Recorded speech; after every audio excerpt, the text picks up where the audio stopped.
help me out, there's a special song we gotta play while Brie walks down the aisle. You know the words of this, so if you guys could help me.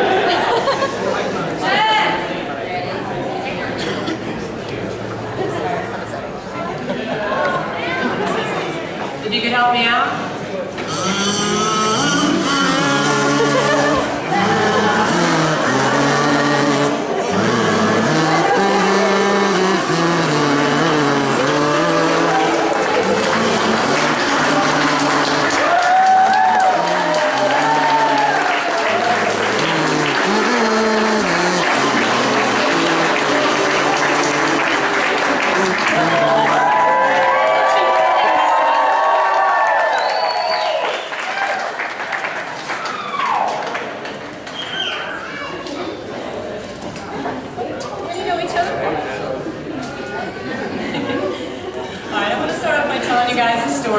Starts about 6 years ago. There was a party. Shocking, I know. And this hot little hippie chick that I just moved to Delaware went to said party. And you know, she wanted to do her, shall we say, hippie thing, but her stash was dry. And then this girl, Michelle, said, you know what, I think this guy over there might be able to help you. And the little hippie chick went over to the guy and said, you know, explain her situation, can you help me out? And he, of course, said, no. Because his stash as well was dry. And that could be where the story ended, however. So that cute little hippie chick decided instead she was going to pester the guy all fucking night long. And so finally, by 2 in the morning, he said, fine, let's just go get some together. And here we are. Right now, I'd like to invite the best man, Chris Masker, to say a couple words.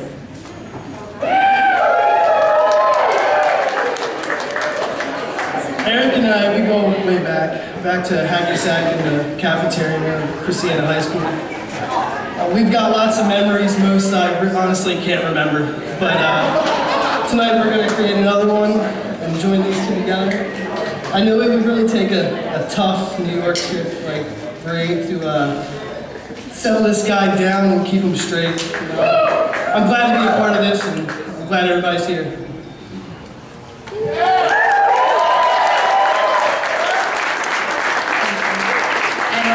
Maid of honor would also like to say a few words. Hey, Michelle. Hi. Okay, so I actually wrote a speech.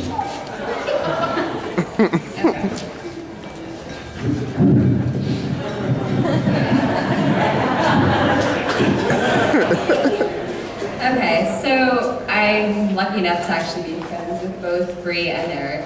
And I've known them for about the same amount of time. Eric and I actually met going to UD, and I decided one of the only good things that came out of me going there was meeting Eric. And Brie and I met in a bit of a different way. I was dating this guy at the time, and he was like, oh, you have to meet this girl, she's awesome.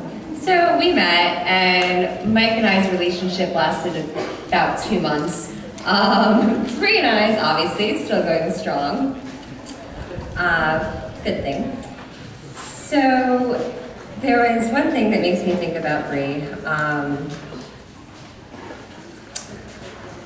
A few years after we had met, I was a senior at UD, and Brie and I were still friends, and she was going to come and live with me. And there was one night I think about that just is Brie and Eric, and I recently hung out with Eric again. We were hanging out in my apartment having a few beers, and I got a phone call from Brianna, and one of our friends got into an accident, and after I got the phone, Brie's like, oh, like, you know, who you hanging out with? I'm like, oh, I'm hanging out with this guy, Eric. Get off the phone, Eric, who you talking to? I'm like, oh, this girl Brie. I'm like, she's really cool. I was like, she's gonna move in with me, you guys get along so well. Well, a few months later, Brie comes down, moves in, and that was it. It was just Brie and Eric, and it was absolutely fantastic. And it makes me think of my favorite word, and describes them perfectly, is kismet. And that's what I think of when I think of Brie and Eric. Just, they were meant to be, they are gonna be. And just ever since then, it's been amazing. And one thing you should know about Brie and I used to be big punk rockers back in the day. And there is this band we used to listen to, Leftover Crack. And there's this one song, one of the lines from it where you can't go home and you can't stay here. And at that point when I had met Brie, things were really crazy in her life. And she had told me at one point she felt like she didn't have a home. And as soon as her and Eric met, I knew that she didn't have a home. And I was going to say, Brie, you have a home, you know where it is. And it's with Eric and it's here. And with that, congratulations on punk rock.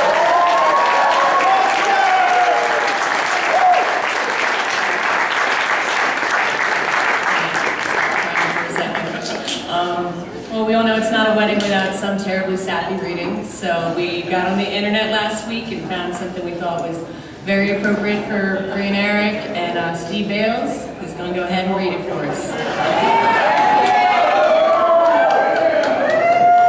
It's terribly sappy, trust me.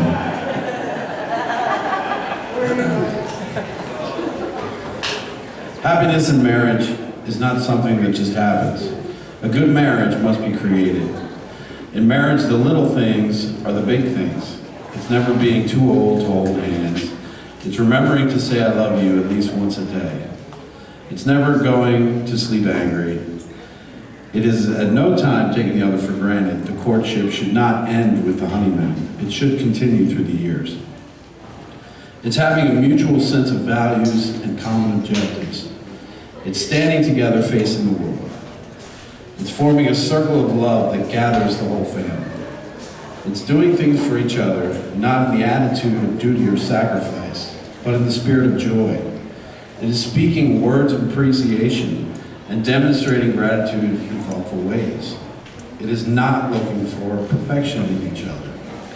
It is cultivating flexibility, patience, understanding, and a sense of humor. It is having the capacity to forgive and forget. It is giving each other an atmosphere in which each can grow old. It is a common search for the good and the beautiful. It is establishing a relationship in which the independence is equal, dependence is mutual, and the obligation is reciprocal. It is not only marrying the right partner, it is being the right partner.